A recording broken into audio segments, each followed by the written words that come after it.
అమెరికాలో మరోసారి కాల్పులు కలకలం సృష్టించాయి.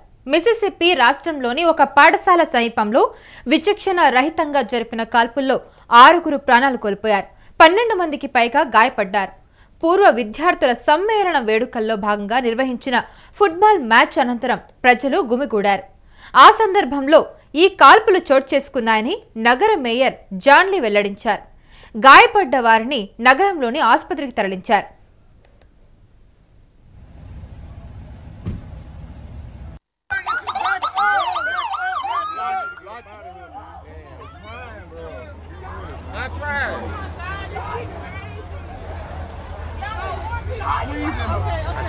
It's people all over there dead. They had them motherfucking.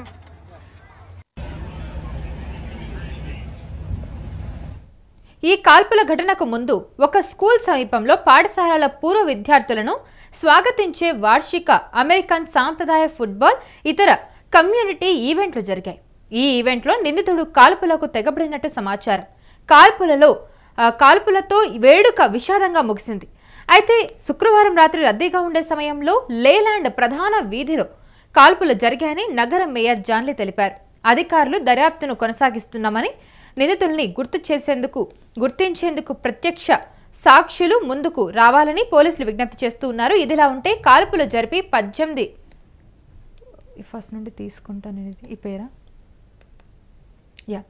అధికారులు దర్యాప్తును కొనసాగిస్తున్నామని, నిందితుల్ని గుర్తు చేసేందుకు ప్రత్యక్ష సాక్షులు ముందుకు రావాలని పోలీసులు విజ్ఞప్తి చేస్తూ ఉన్నారు. ఇదిలా ఉంటే కాల్పులు జరిపింది 18 ఏళ్ల యువకుడిగా పోలీసులు అనుమానిస్తూ ఉన్నారు.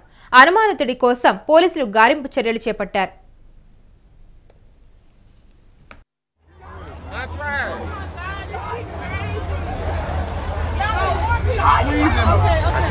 It's people all over there dead. They had them motherfucking.